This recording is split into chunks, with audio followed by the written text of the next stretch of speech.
আজকে শুক্রবার, গতকাল সৌদি আরবে চাঁদ উঠে গেছে। আজকে আমাদের আকাশে চাঁদ দেখা যাওয়ার সম্ভাবনা বেশি, এবং আজকে চাঁদ ওঠার আগেই আমাদের কিছু প্রস্তুতি নেওয়ার আছে। রাসূলুল্লাহ সাল্লাল্লাহু আলাইহি ওয়াসাল্লাম বলছেন, যখন তোমরা চাঁদ দেখবে তখন থেকেই চুল, নখ, এই সমস্ত জিনিস কর্তন করা থেকে বিরত থাকবে, যদি তোমরা ঈদ কুরবানির নিয়ত করে থাকো। তো যারা কুরবানি দিবেন তাদের জন্য আজকে জরুরি আমল, নখ, চুল, শরীরের অবাঞ্ছিত লোম এবং পরিষ্কার পরিচ্ছন্নতার বাকি বিষয়গুলা খেয়াল করে আজকে চাঁদ ওঠার আগেই, সন্ধ্যার আগেই পরিষ্কার পরিচ্ছন্ন হওয়া, মুছ কাটা, নখ কাটা, যাতে করে ঈদের আগে আর আপনার এই কাজগুলো করতে না হয়। এর জন্য আপনি ফজিলত পাবেন ইনশাআল্লাহ। তো এটা হলো আমাদের চাঁদ ওঠার আগের প্রস্তুতি। চাঁদ ওঠার সাথে সাথে এইবার আমাদের আমলের মৌসুম শুরু হয়ে গেল, ইবাদতের মৌসুম শুরু হয়ে গেল। এখনই বাসায় গিয়ে সন্ধ্যার আগেই নিজের ডায়েরিটা হাতে নেন, বসে লিস্ট করেন, আমার এই 10 দিনে কি কি ব্যস্ততা আছে, 1 2 3 4 5, এবং এই কাজগুলো আমি কিভাবে সহজে করে ফেলতে পারি। কোন কাজটা না করলেও হয় কেটে দেন। যত বেশি সময় বের করা যায় ইবাদতের জন্য বের করেন। বাকি সময়ে কি কি আমল করবেন এটার লিস্ট এখন আমি আপনাকে দেওয়ার চেষ্টা করব, যে এই 10টা দিন কোন কোন আমলের ভিত্তিতে আমরা আমাদের সময়গুলা কাজে লাগাতে পারি এবং আল্লাহ রাব্বুল আলামিনের সন্তুষ্টি অর্জন করতে পারি। সর্বপ্রথম কিছু সাধারণ আমল যেগুলো সব সময়ই করা হয়ে থাকে, এই 10 দিনে এটার মর্যাদা যেহেতু আরো বেশি, আমাদেরকে আরো বেশি করে করতে হবে। জেনে রাখেন, যেহেতু আল্লাহ তাআলা অফার দিয়েছেন, তার মানে এই অফার গ্রহণকারীদের জন্য তিনি বিশেষ মর্যাদার ব্যবস্থা করবেন। তাহলে এই অফার গ্রহণ করতে হবে কি হবে না? অবশ্যই হবে। জুতার দোকানের 50% 70%-এর অফারের আগে আল্লাহর জান্নাতের অফার গ্রহণ করেন। কাপড়ের দোকানের অফারের আগে আল্লাহর জান্নাতের অফারটা গ্রহণ করেন। গাড়ির দোকানের শোরুমের অফারের আগে আল্লাহর অফারটা গ্রহণ করেন। কারণ এই দুনিয়ার যত চাকচিক্য, অফার, ছাড়, ওয়েভার, এগুলো আপনাকে সাময়িক আনন্দ দিতে পারে, কিন্তু আল্লাহর জান্নাতের এই অফার আপনাকে চিরস্থায়ী সুখী ব্যক্তিতে পরিণত করতে পারে। রাজি আছেন তো সবাই ইনশাআল্লাহ? তাহলে এখন যে যে কথাগুলো বলবো, আমি সহ আমাদের সকল মুসলিম ভাই বোন চলেন না একসাথে মেহনত করি, আল্লাহ রাব্বুল আলামিনের সন্তুষ্টি অর্জন করার চেষ্টা করি। কে জানে, হয়তোবা এই 10টা দিনই আমার জীবনের শ্রেষ্ঠ 10টা দিন, শেষ দিন হবে। আগামী বছরের সারা দিনগুলো আমি নাও পেতে পারি। গতদিন যে সুস্থ ছিল আজকে সে সুস্থ নাও থাকতে পারে। আমার একজন চাচা আইসিইউতে ভর্তি আছেন।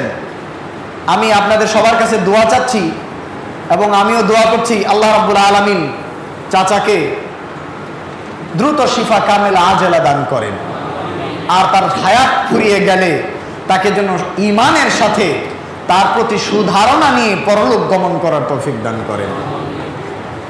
বলছি, ওনার বয়স অতি অল্প, খুবই শক্ত সামর্থ্যবান মানুষ। কয়েকদিন আগেও আমার পিছনে গ্রামে সালাত আদায় করেছে, ডেকে নিয়ে মনের কথা বলেছে। কল্পনাই করতে পারছি না যে উনি এখন হঠাৎ করে আইসিইউতে ভর্তি, ক্যান্সার ধরা পড়েছে, টেরও পাই নাই যে ওনার এত বড় রোগ। অথচ বাড়িতে বড় বড় কাজ করছে, পরিশ্রম করছে। আজকে যাদেরকে দেখছি, আমি সহ আমাদের যে কারো আগামী দিন এমন পরিস্থিতি হতে পারে যে আজকের দিনে আমার আশেপাশের মানুষগুলো কল্পনাও করে নাই, কিন্তু আল্লাহর ডায়েরিতে এটা লেখা আছে, হয়ে যাবে। কে কোন দিন চলে যাব কোনো ঠিক নাই। ইদা জাআ আজালুহুম, যখনই তাদের শেষ সময় আসবে, লা ইস্তাখিরুনা সাআতাও ওয়ালা ইস্তাকদিমুন, আল্লাহ তাআলা এক সেকেন্ড আগেও আনবেন না, পরেও নেবেন না, নির্ধারিত সময়ে আপনার আমার প্রাণ পাখি বের হয়ে চলে যাবে, কোনো সন্দেহ নাই। পৃথিবীতে কোন নবী আম্বিয়া কেরাম স্থায়ী হন নাই। পৃথিবীতে নমরুদ, হামান, আবু জাহালদের মতো প্রভাবশালীরাও বিতাড়িত হয়েছে। ফিরাউনের মতো দাম্ভিক রব দাবিকারী পানির মধ্যে ডুবে মরেছে। আপনি আমি আর কি? সুতরাং সাবধান হয়ে যান। এই যে 10টা দিন পেলাম, যদি শেষ 10 দিন হয় তাহলে যেন আফসোস নিয়ে অন্তত যেতে না হয়। সুযোগ চলে যাওয়ার পরে আফসোস করে কোনো লাভ নেই, কোনো লাভ নেই। জাহান্নামীরা সেদিন আল্লাহর কাছে বলবে, রব্বানা আমাত্তানা ইসনাতাইন ওয়া আহইয়াইতানা ইসনাতাইন, আল্লাহ তুমি আমাদেরকে 2 বার মৃত্যু দিয়েছো, 2 বার জীবন দিয়েছো। ফাতারাফনা বিযুনুবিনা, আজকে আমাদের গুনাহগুলা পাপগুলা আমরা স্বীকার করলাম, আল্লাহ মেনে নিলাম, অনেক অন্যায় করেছি। ফাহাল ইলা খুরুজিম মিন সাবিল, এইবার কি জাহান্নাম থেকে একবার বের হওয়ার কোনো সুযোগ আছে? আল্লাহ তাআলা কোনো সুযোগ দিবেন না। বিভিন্ন আয়াতে জাহান্নামীদের এই ফরিয়াদের কথা উল্লেখ আছে। অন্য আয়াত আছে তারা বলবে, না'মাল সালিহান গায়রাল্লাযী কুননা না'মাল, এবার একটু ছাড় দেন, এইবার গিয়ে নেক আমল করব, ইতিপূর্বে যা করেছি এগুলা ছেড়ে দিব। আল্লাহ বলবেন, আমি কি তোমাদেরকে এতটুকু সময় দেই নাই, যেই সময়ে যার সতর্ক হওয়ার সে সতর্ক হতে পেরেছে, যার সাবধান হওয়ার সে সাবধান হতে পারে, এতটুকু সময় কি আমি তোমাদের দেই নাই? বলার কিছুই থাকবে না। তো এই সুযোগ যদি জীবনের শেষ সুযোগ হয়, কি করব আমরা তাহলে? এই ব্যাপারে একটু চিন্তা ভাবনা করে চলেন। এখন আমি যে আমলগুলোর কথা আমার নিজের উদ্দেশ্যে, আপনাদের সবার উদ্দেশ্যে নাসিহা হিসেবে উপস্থাপন করছি, প্রত্যেকটা আমল মনোযোগের সাথে ডায়েরিতে লিখে লিখে প্রয়োজনে করবেন। রাজি আছেন তো ইনশাআল্লাহ? এই দিনগুলা জীবনে শ্রেষ্ঠ দিন বানিয়ে তুলি, চলেন। আল্লাহ আমাদের সবাইকে এই 10টা দিনে নেক আমলের তৌফিক দান করেন। 1 নম্বর, সাধারণ আমলগুলোর কথা বলছি। দেখেন, আমাদের এই সমাজটা সব থেকে বড় যে বিপদের মধ্যে আছে সেটা হলো ওপেন, খোলাখুলি একদম মানুষের সামনে পাপাচার। মোবাইলে, কম্পিউটারে, যখন আপনি সমাজ থেকে বিচ্ছিন্ন তখন ঘরের মধ্যে বসেও আপনি পাপ করছেন, বিছানায় শুয়েও আপনি পাপ করছেন। মোবাইলের মধ্যে, কম্পিউটারের মধ্যে এই যে শয়তানের ফাঁদ, যে ফাঁদ থেকে আমরা বের হতে পারছি না। মিউজিক, নাচা গানা, উলঙ্গ অর্ধনগ্ন নারীদের ডান্স, নাটক, সিনেমা, অশ্লীল বিজ্ঞাপন, এই সমস্ত অশ্লীলতা আমাদের চক্ষু লজ্জা কেড়ে নিচ্ছে, আমাদের আখলাক কেড়ে নিচ্ছে, আমাদের ঈমান ও আমল ধ্বংস করে দিচ্ছে। এগুলা থেকে আমরা বেরোতে পারছি না। এই 10 দিনকে কেন্দ্র করে চলেন না আমরা এই মিশনটা হাতে নিই। সোশ্যাল মিডিয়ায়, ইন্টারনেটে কোন ধরনের হারাম দৃশ্য দেখব না, কোন ধরনের হারাম শব্দ শুনবো না। এই প্রতিজ্ঞা 10টা দিনের জন্য অন্তত করেন। এরপরে অভ্যাস হয়ে গেলে আল্লাহ তাআলার ইচ্ছায় আরো সহজ হয়ে যাবে ইনশাআল্লাহ। রাজি আছেন তো ইনশাআল্লাহ? সবাই চেষ্টা করবেন, আল্লাহ আমাদের তৌফিক দান করেন। তাহলে 1 নম্বর মিশন, যে কোনো প্রকারের পাপ থেকে বিরত থাকতে হবে, যে কোনো ধরনের। কারণ নফল ইবাদত করার চাইতে পাপ থেকে বিরত থাকা বেশি জরুরি, পাপ থেকে বেঁচে থাকা ওয়াজিব। সুতরাং নফল সুন্নত, তাহাজ্জুদ পড়া, সুন্নতে মুআক্কাদা আদায় করা, কোরআন তেলাওয়াত করা, সকাল সন্ধ্যার জিকির আজকার করা, ইস্তেগফার, এই সমস্ত জিনিসের চাইতেও পাপ থেকে বেঁচে থাকা আরো অনেক বেশি গুরুত্বপূর্ণ। কারণ যখন আপনি পাপ থেকে বাঁচবেন তখন অল্প নেকামল আপনার নাজাতের জন্য যথেষ্ট হবে ইনশাআল্লাহ। আপনাদের কি মনে আছে আমার একটা খুতবা ছিল যে ঝুড়ির পাত্রের যেই নিচের অংশ আছে এটাকে যদি আপনি ঠিক রাখতে পারেন তাহলে পাত্রের মধ্যে অল্প আমল রাখলেও এটা আপনার দিন শেষে কাজে দেবে। আর যদি পাত্র ফোটা হয়ে যায় তাহলে সারা দিন আমল করলেও ওই ঝুড়ি ফুটা হয়ে যাওয়া জেলের মতো সারাদিন মাছ শিকার করে সন্ধ্যাবেলায় খালি পাত্র নিয়ে বাসায় হাজির হয়েছে। আপনাদের মনে আছে নিশ্চয়ই, এই বিষয়গুলো নিয়ে আমি কথা বলেছি। সুতরাং পাপ হচ্ছে আপনার সেই ফোঁটা, যেই ফোঁটা দিয়ে আপনার সকল নফল ইবাদত বের হয়ে চলে যাচ্ছে, কোনো লাভ হচ্ছে না। তো তাহলে 1 নম্বর প্রতিজ্ঞা করব, পাপ কাজ ছেড়ে দিব, সব ধরনের পাপ লিস্ট করেন। আমার আসলে কোন কোন অন্যায়টা আছে এগুলো আমাকে মারতে হবে, হত্যা করতে হবে। নিজের নফসের মধ্যে কি কি সমস্যা আছে? 1 নম্বর হিংসা। আমি অমুককে নিয়ে হিংসা করি, কেটে দেন। আজকে থেকে তার জন্য দোয়া করা শুরু করে দেন। তাকে গিয়ে বলেন, ভাই তোমার এই কাজটা আমার খুব পছন্দ হয়েছে, আমি তোমাকে সহযোগিতা করব। হিংসা দূর হয়ে যাবে। অন্তরে মানুষের ব্যাপারে কুধারণা আছে, দূর করে দেন।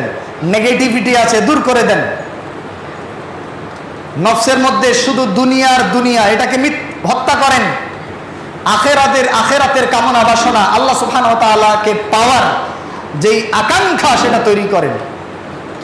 তারপরে লিস্ট করেন জবানে আমার কি কি অন্যায় আছে, আমি রাগ হলেই গালি দিয়ে দিই, এটাকে আজকে থেকে ক্রস। যতই রাগ হোক আমি মুখ বন্ধ রাখবো, গালি দিব না। স্টাফদের উপরে জুলুম করেন, সাইলেন্ট হয়ে যান, কখনো জুলুম করব না, সহযোগিতা করব।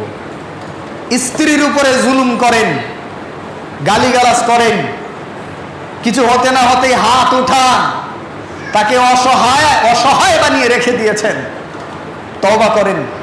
আজকে গিয়ে তার অধিকার বুঝিয়ে দেন, হাসি মুখে কথা বলেন। সন্তান বাবার অবাধ্য হয়েছেন, আজকে গিয়ে ক্ষমা চান, বাবার হাতে পায়ে ধরে বলেন, বাবা আমি আর কোনোদিন ভুল করব না, আজকে থেকে তোমার কথা শুনবো। মাকে কষ্ট দিয়েছেন, আজকে পরিবারের সবাইকে নিয়ে গিয়ে মাফ চান, মা তোমাকে অনেক কষ্ট দিয়েছি, তুমি মনে কিছু রেখো না। এগুলো হচ্ছে নেক আমল, আর এগুলো হচ্ছে অন্যায়। আত্মীয়তার সম্পর্ক ছিন্ন করেছেন, হারাম কাজ করেছেন, আজকে গিয়ে সেটা সংশোধন করেন। আপনার বোনের সম্পদ মেরে দিয়েছেন, বাবা মারা যাওয়ার পরে ফুপুর সম্পদ মেরে দিয়েছেন, বাসায় গিয়ে হিসাব করেন আপনার কি জান্নাত দরকার না দুনিয়া দরকার।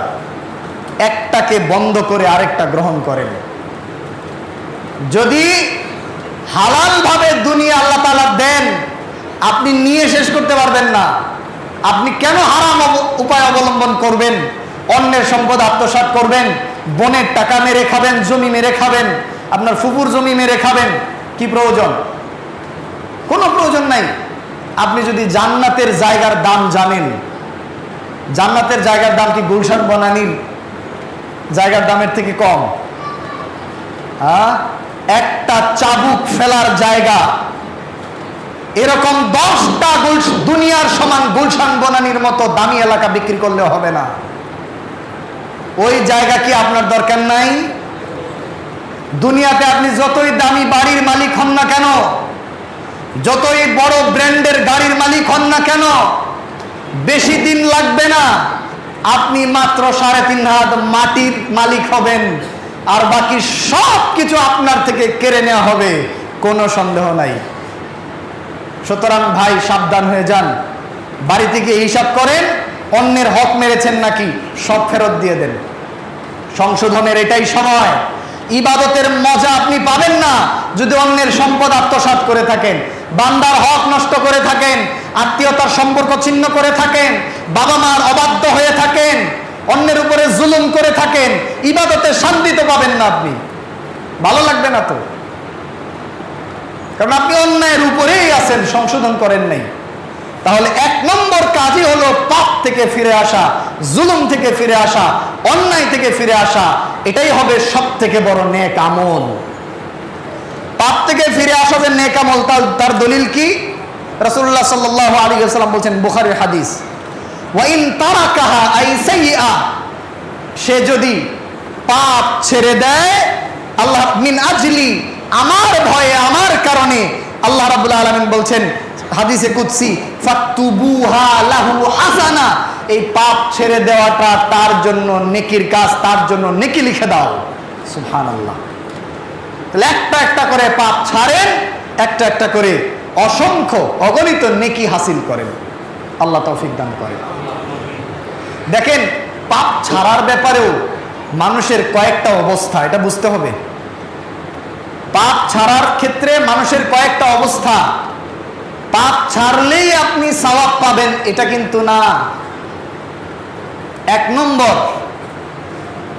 কেউ যদি আল্লাহর ভয়ে পাপ ছেড়ে দেয়, আল্লাহর ভয়ে, আল্লাহর সন্তুষ্টির জন্য, তাহলে এই গুনাহ, এই পাপ ছেড়ে দেওয়ার কারণে সে আল্লাহর কাছে পুরস্কার পাবেই পাবে ইনশাআল্লাহ। 2 নম্বর, কেউ যদি মানুষকে দেখাবার জন্য পাপ ছেড়ে দেয়, মানুষের প্রশংসা পাবার জন্য পাপ ছেড়ে দেয়, মেয়ে বড় হয়েছে, নাতি হয়েছে, জামাই হয়ে গেছে, ছেলে বিয়ে করিয়েছি, এই জন্য সে দাড়ি কাটা ছেড়ে দেয়, যে মানুষ আমার নাইলে খারাপ বলবে, দাড়িটা রেখে দিলে অন্তত তো মানুষ ভালো বলবে, মানুষ খারাপ বলবে, মানুষের প্রশংসা পাবার লোভে যদি কেউ সালাত আদায় করে, মানুষ আমাকে দানবীর বলবে, এই লোভে যদি কেউ সাদাকা করে, মানুষ আমাকে বড় আলেম বলবে, এই প্রত্যাশায় যদি সে এলেম অর্জন করে, মাদ্রাসায় পড়ে বড় বক্তা হয়, বড় লেখক হয়, তাহলে মানুষের প্রশংসা পাওয়ার জন্য করেছে, মানুষকে দেখাবার জন্য করেছে, দুনিয়ার জন্য করেছে, সে সওয়াব তো পাবেই না, বরং পাপ ছেড়েও সে পাপী হবে, জাহান্নামী হবে। আল্লাহ মাফ করেন। তাহলে 2টা অবস্থা বুঝতে পারলেন। 1, আল্লাহর ভয়ে পাপ ছেড়ে দিয়েছে, সওয়াব পাবে। 2, মানুষের প্রশংসা পাওয়ার জন্য, মানুষের প্রিয় হওয়ার জন্য পাপ ছেড়ে দিয়েছে, সে গুনাহগার হবে। 3, সে আসলে মানুষের ভয়ে, মানুষের লজ্জায়, চক্ষু লজ্জার কারণে পাপ ছেড়েছে, মানুষের প্রশংসা পাওয়ার জন্য না, কিন্তু লজ্জা পায় পাপ করতে মানুষের সামনে। এই ব্যক্তি গুনাহগার হবে না, লজ্জায় পাপ ছেড়ে দিয়েছে। কেমনে করি, বুড়া হয়ে গেছি, সিনেমা হলে কেমনে ঢুকি, বুড়া হয়ে গেছি, সিগারেট কেমনে টানি, লজ্জা লাগে, ছেড়ে দিয়েছে। কিন্তু মানুষের প্রশংসা পাওয়ার জন্য নয়, মানুষের কাছে প্রিয় হওয়ার জন্য নয়, লজ্জায়। এই ব্যক্তি গুনাহগার হবে না। সওয়াব হবে কিনা এটা নির্ভর করে যদি লজ্জার সাথে কোনো শরীয়ত অনুমোদিত উদ্দেশ্য, ইচ্ছাও থাকে। যাই হোক, ছেড়ে দিলে তো আল্লাহ খুশি হবেন। মানুষের সামনে করতে লজ্জা লাগে, কিন্তু আমি যদি এই পাপটা ছেড়ে দেই, আল্লাহ তো খুশি হবেন, তাহলে সওয়াব হবে ইনশাআল্লাহ। সুবহানাল্লাহ। 4 নম্বর অবস্থা, পাপের প্রতি কোনো আগ্রহ নাই, এই জন্য পাপ করে না, আল্লাহর ভয়ও নাই, মানুষকে খুশি করার ইচ্ছা নাই, কোনো কিছুই নাই, কিন্তু ওই পাপের প্রতি তার আগ্রহই নাই, মাথায় আসে না। ধরেন আমাদের সাধারণ কমন মুসলমানরা নর্মালি বিয়ার খাবে, মদ খাবে, এগুলো কি মাথায় আসে? আসে না। সে মদ খায় না এই জন্য না যে সে আল্লাহকে খুশি করতে চায়, খায় না কারণ তার এটা অভ্যাসই নাই, তার মাথায় আসে না, তার আগ্রহও নাই। সুতরাং এই ক্ষেত্রে তার সওয়াবও নাই, গুনাহও নাই। ধরেন আমার মতো যারা আছে সিগারেট খায় না, সিগারেট কেন খায় না? জীবনে খায় নাই, খাওয়ার প্রতি কোনো আগ্রহ নাই, এটা কোনো ভালো জিনিস হইতে পারে এই ব্যাপারে কোনো ধারণাই নেই, এটা খাইলে কোনো ভালো ফিলিংস হইতে পারে ধারণাই নেই, আগ্রহ নাই, আকর্ষণ নাই। তাইলে গুনাহ হবে না, সওয়াবও হবে না। কিন্তু এই ব্যক্তি যদি নিজের নিয়াতকে আপডেট করতে পারে এই মর্মে যে আল্লাহ আমি এই সমস্ত কাজের সাথে জড়িত হচ্ছি না, কারণ আপনি এগুলোকে হারাম করেছেন, এগুলো গুনাহের কাজ, এই সমস্ত কাজে যুক্ত হয়ে আমি নিজেকে গুনাহগার বানাতে চাই না, আমি আপনাকে ভয় করি, তাহলে সে সওয়াবের অধিকারী হবে। সিগারেট খাওয়ার প্রতি আগ্রহ নাই, আপনি সিগারেট খোরকে দেখলেই চিন্তা করবেন আমি সিগারেট খাবো না, আল্লাহ এটা অপছন্দ করেন, আমি সিগারেট খাবো না, আল্লাহ এটা হারাম করেছেন, আপনি সওয়াব পেতে থাকবেন ইনশাআল্লাহ। এবং একই সাথে এটাও মাথায় রাখেন, চারটা অবস্থা বললাম, তার সাথে এটা বুঝেন এই চতুর্থটার সাথে সম্পৃক্ত, যেই পাপের প্রতি ব্যক্তির আকর্ষণ যত বেশি, ওই পাপ ত্যাগ করলে তার সওয়াবও তত বড়। সুবহানাল্লাহ। সে সারা জীবন সিগারেট খেয়েছে, আল্লাহর ভয়ে সিগারেট ছেড়ে দিয়েছে, এখন নিজেকে রক্ষাই করতে পারতেছে না, খুব কষ্ট হয়ে যাচ্ছে, তারপরেও খাচ্ছে না, পরিবেশ পেয়ে গেছে, বন্ধু বান্ধব তাকে সাধতেছে, নাও আরে ধরাও একটা, কি আর হবে একদিন খেলে, খাও, ছেড়েই তো দিছ। সে বলছে না আমি আল্লাহর ভয়ে যে জিনিস ত্যাগ করেছি এই জিনিস আর আমি হাত দিব না। এমত অবস্থায় তার সওয়াবও অনেক বেশি হবে। তার মন চাচ্ছে, প্রচন্ড রূপে চাচ্ছে, কিন্তু সে করছে না। মন খুব চাচ্ছে সিনেমা দেখি, নাটক দেখি, হ্যাঁ গান শুনি, কিন্তু নিজেকে কন্ট্রোল করেছে, কঠিনভাবে কন্ট্রোল করেছে, তার জন্য সওয়াবও বেশি। সুবহানাল্লাহ। তাহলে আমরা এই আমলটা করবো তো ইনশাআল্লাহ।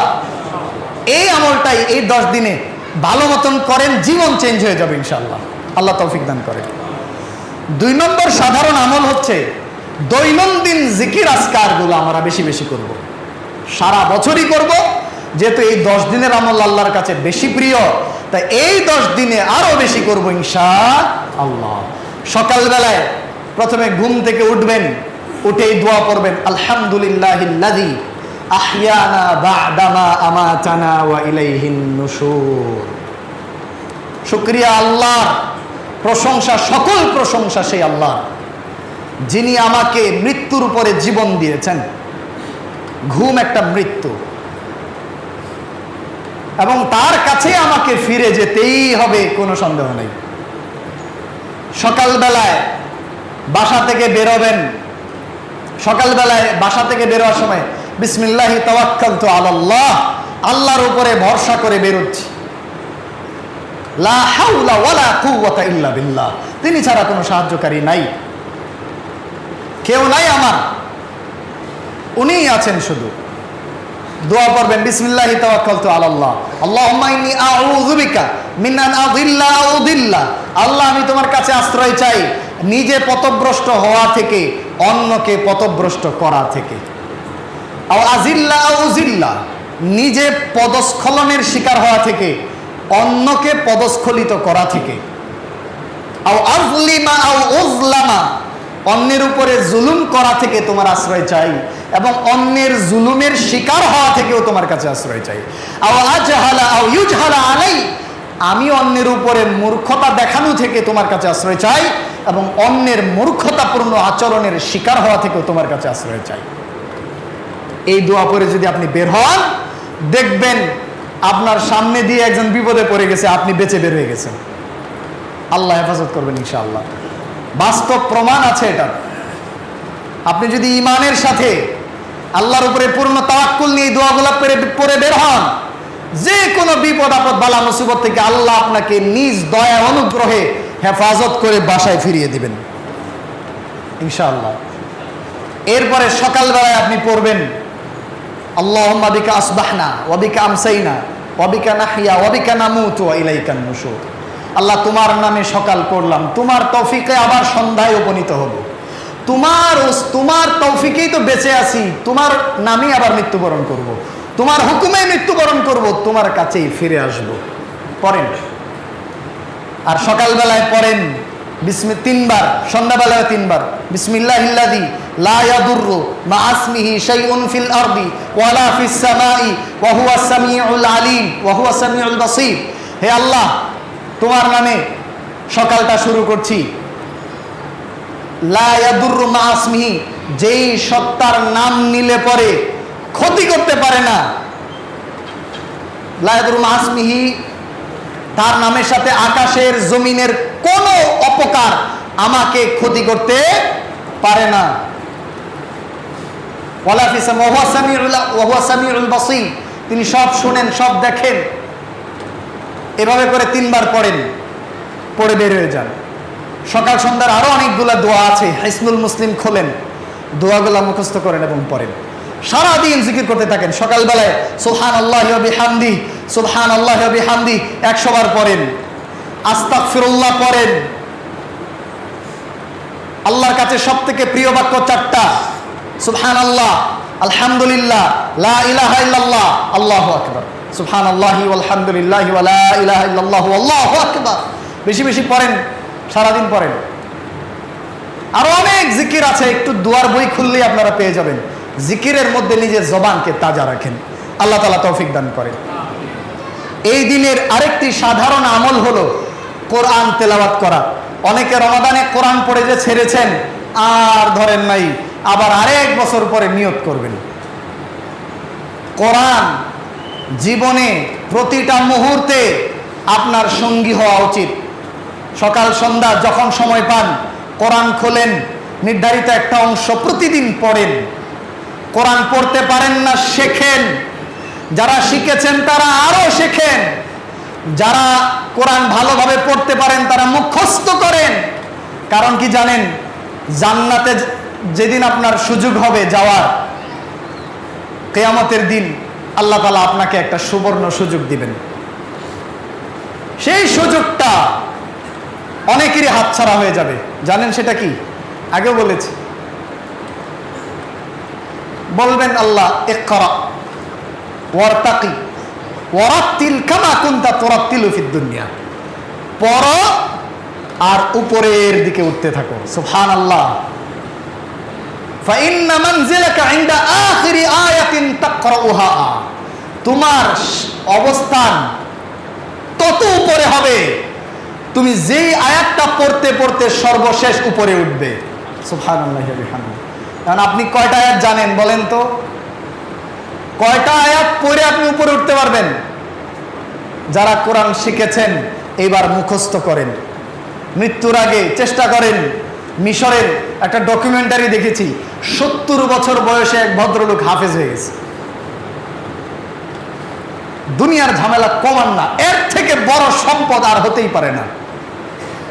চলেন না সবাই মিলে কোরআনের সাথে সময় কাটাই। এই 10 দিন কোরআন যেন আপনার সঙ্গী হয়, কোরআনের আমল যেন আপনার প্রতিনিয়ত আপনাকে উপরের দিকে উঠায়। আল্লাহ তৌফিক দান করেন। শুধু তাই না, আর যদি সওয়াবের হিসাব করেন, এটাও আপনারা জানেন, রাসূল সাল্লাল্লাহু আলাইহি ওয়াসাল্লাম বলেছেন, মান কারাআ হারফাম মিন কিতাবিল্লাহ ফালাহু বিহি হাসানাহ ওয়াল হাসানাতু বিআশরি আমসালিহা, যেই ব্যক্তি এক হরফ তিলাওয়াত করবে 10 নেকি হবে। লা আকুলু আলিফ লাম মিম হারফ, আলিফ লাম মিম কে আমি এক হরফ বিবেচনা করি না, বল আলিফুন হারফ ওয়া লামুন হারফ ওয়া মিম হারফ।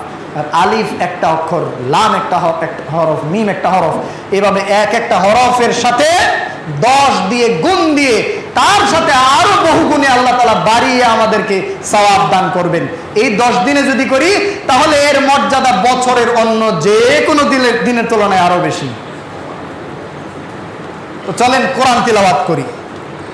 4 নম্বর, সময় মতো জামাতের সাথে 5 ওয়াক্ত সালাত আদায় করি। খুব জরুরি। এমনিতেই জামাতের সাথে সালাত আদায় করলে 25 থেকে 27 গুণ সওয়াব বেশি। এই 10 দিনে সেটা কত বেশি হবে এটা কে জানেন? আল্লাহ। 5 নম্বর, আত্মীয়তার সম্পর্কগুলোকে অটুট রাখার চেষ্টা করি।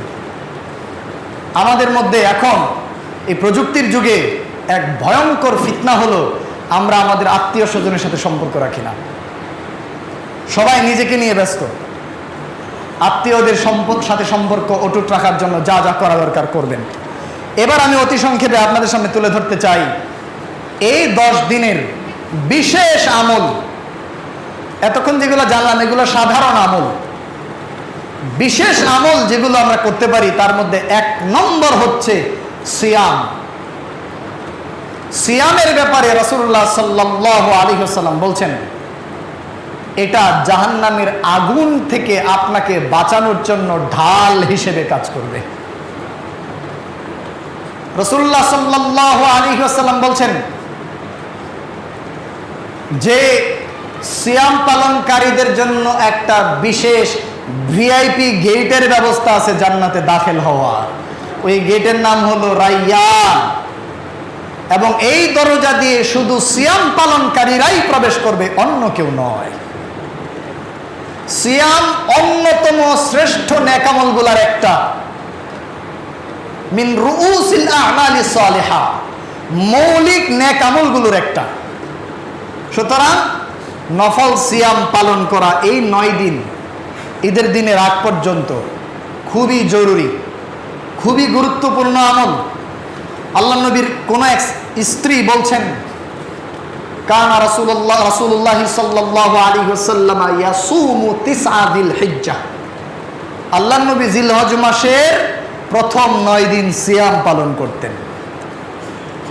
যদিও আয়েশা রাদিয়াল্লাহু তাআলা আনহা থেকে একটা বর্ণনা আছে যে তিনি রোজা রাখেন নাই, মুহাদ্দিসিনরা এই হাদিস দুটির ব্যাখ্যা করে বলছেন যে আয়েশার কাছে আল্লাহ নবী যেদিন ছিলেন সেদিন হয়তো কোনো কারণে তিনি সিয়াম রাখেন নাই, কিন্তু অন্যান্য দিনগুলোতে তিনি সিয়াম রেখেছেন। আল্লাহ নবীর কয়জন স্ত্রী ছিল?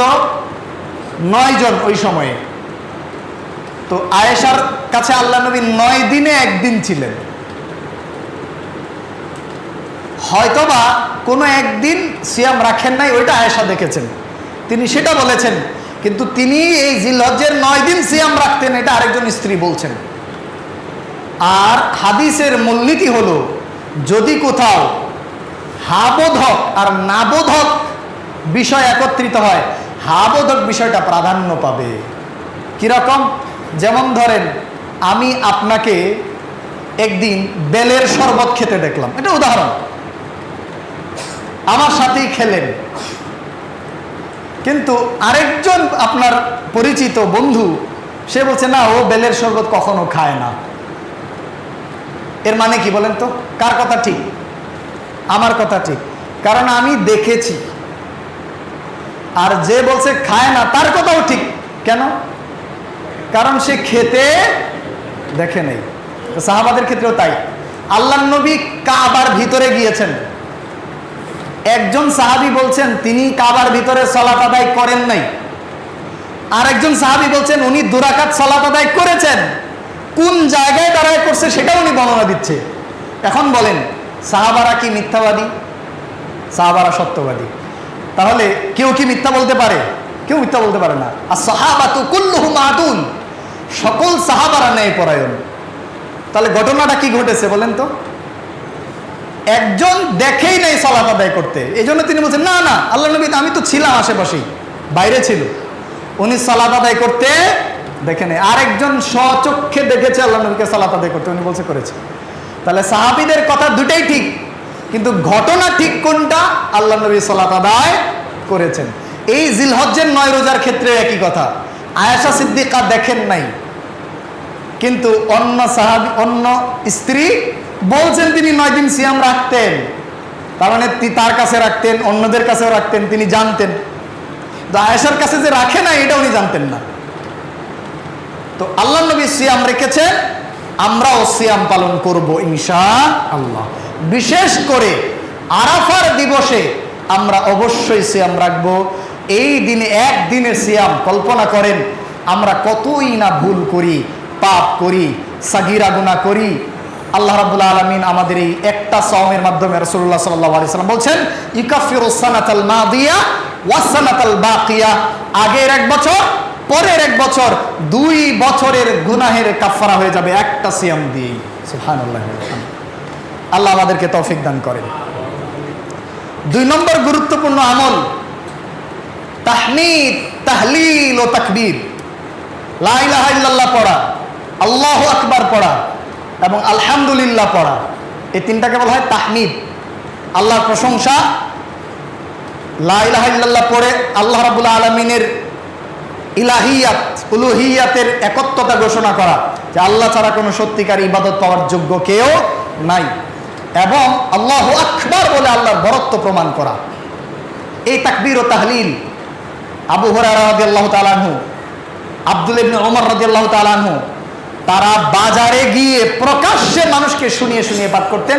এরপরে সবাই তাদের তাকবীর শুনে তাকবীর পাঠ করত। চাঁদ উঠার পর থেকে আজকের সন্ধ্যার পর থেকে এই তাকবীর চলবে। এটা সমাজে একটা সুন্নাতে মাহজুরা, পরিত্যক্ত সুন্নত, মৃত সুন্নত।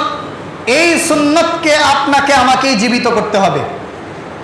আজকে সন্ধ্যার পর থেকে বাসায় গিয়ে জোরে তাকবীর বলবেন, আল্লাহু আকবার, আল্লাহু আকবার, লা ইলাহা ইল্লাল্লাহু, আল্লাহু আকবার, আল্লাহু আকবার, ওয়ালিল্লাহিল হামদ। পারবো তো ইনশাআল্লাহ? বন্ধুদের আড্ডায় যাবেন, গিয়ে বসে আগে একটা তাকবীর বলেন, আল্লাহু আকবার, আল্লাহু আকবার, লা ইলাহা ইল্লাল্লাহু, আল্লাহু আকবার, আল্লাহু আকবার, ওয়ালিল্লাহিল হামদ। আপনি শিক্ষক, ক্লাসে গিয়ে আগে একবার তাকবীর বলেন, আল্লাহু আকবার, আল্লাহু আকবার। ওমর রাদিয়াল্লাহু তাআলা বলছেন, মা মিন আইয়ামিন আ'যামু ইনদাল্লাহ ওয়ালা আহাব্বু ইলাইহিল আমালু ফীহিন্না মিন হাযিহিল আইয়ামিল আশর। এই 10 দিনের তুলনায় আল্লাহর কাছে অন্য কোন দিনের আমল অধিক শ্রেষ্ঠ নয়। ফাআকসিরু ফীহিন্না, সুতরাং তোমরা এই 10 দিনে বেশি বেশি করো কি? মিনাত তাহলিল ওয়া তাকবীর ওয়া তাহমিদ। এই দোয়াটা, তাকবীর, তাহমিদ, তাহলিল। 3 নম্বর আমল হচ্ছে হাজ ও উমরাহ। এর ফজিলত সম্পর্কে ইতিপূর্বে বলেছি। 4 নম্বর আমল হচ্ছে কোরবানি করা। যাদের সামর্থ্য আছে তাদের জন্য আল্লাহ নবী বলছেন, মান কানা লাহু সাআহ, যার টাকা পয়সা আছে, ওয়ালাম ইউদাহি, কিন্তু কুরবানি করে নাই, ফালা ইয়াকরাবান্না মুসাল্লানা, সে যেন আমাদের ঈদগাহেই না আসে। অতএব কুরবানি করা অত্যন্ত জরুরি, গুরুত্বপূর্ণ। তবে সাহাবায়ে কেরামের যে আন্ডারস্ট্যান্ডিং ছিল, বুঝ ছিল যে কোরবানি করা ওয়াজিব না। ওমর রাদিয়াল্লাহু তাআলা ছেড়ে দিতেন যাতে মানুষ এটাকে ওয়াজিব মনে না করে। তবে এটা অতি গুরুত্বপূর্ণ সুন্নাহ, কোনো সন্দেহ নাই। তাই যাদের সামর্থ্য আছে তার সামর্থ্য অনুযায়ী কুরবানি দিব। আবার ঋণ করে এলাকার বড় গরু কুরবানি দেওয়ার নিয়ত করব না। হ্যাঁ, দেখা যায় ছেলের স্কুলের বেতন দিতে পারছে না, নানান অজুহাত দিয়ে কুরবানি কিনেছে 2 লাখ টাকা দিয়ে। সুবহানাল্লাহ। আপনাকে বুঝতে হবে কোনটা বেশি জরুরি। আল্লাহ রাব্বুল আলামিন আমাদেরকে তৌফিক দান করেন। আপনি 10,000 টাকা দিয়ে একটা বকরি কুরবানি দিলেও আল্লাহর কাছে এটা প্রিয় হবে। আপনার সামর্থ্য অনুযায়ী দেন। যদি মনে হয় হ্যাঁ আমি বকরি কুরবানি দিব, মানুষ বলবে দেখ ও ছাগল কুরবানি দিছে, লজ্জা লাগে। আমি বলবো আপনার ফিলিংস যদি এরকম হয়, আপনি একবার ইচ্ছা করেই বকরি কুরবানি দেন। কারণ কুরবানির উদ্দেশ্য কাকে খুশি করা? রাসূলুল্লাহ সাল্লাল্লাহু আলাইহি ওয়াসাল্লামকে আল্লাহ বলছেন, বলো, কুল ইন্না সলাতি, আমার সলাত, ওয়া নুসুকি, আমার কুরবানি, ওয়া মাহইয়ায়া ওয়া মামাতি, আমার জীবন, আমার মৃত্যু, লিল্লাহি রাব্বিল আলামিন, এই গোটা জগতের প্রতিপালক রব আল্লাহর জন্য, মানুষের জন্য নয়। তাহলে চিন্তা করেন কিভাবে কুরবানি দিলে এটা আল্লাহর জন্য হবে, সেভাবেই কুরবানি দিবেন বলে আপনাদের কাছে নাসিহা পেশ করছি। আল্লাহ তাআলা আমাদের সবাইকে তৌফিক দান করেন। সম্মানিত মুসল্লিয়ান, আজকে একটু দীর্ঘ হয়ে গেল, ক্ষমা সুন্দর দৃষ্টিতে দেখবেন। আমরা যে বিষয়গুলো আলোচনা করেছি, আল্লাহ রাব্বুল আলামিন আমাদের সবাইকে এই 10 দিনে এই আমলগুলোর মাধ্যমে আমাদের জীবনের সমস্ত ভুল ত্রুটি সংশোধন করে আল্লাহর সন্তুষ্টি অর্জন করে জান্নাতি হবার তৌফিক দান করে। আমাদেরকে এই 10টা দিন আমাদের নিজের জন্য জীবনের শ্রেষ্ঠ দিন বানিয়ে তোলার তৌফিক আল্লাহ তাআলা দান করেন। ওয়া আখিরু দাওয়ানা আনিল হামদুলিল্লাহি রাব্বিল আলামিন। সুবহানাকাল্লাহুম্মা ওয়া বিহামদিকা আশহাদু আল্লা ইলাহা ইল্লা আনতা আস্তাগফিরুকা ওয়া আতুবু ইলাইক।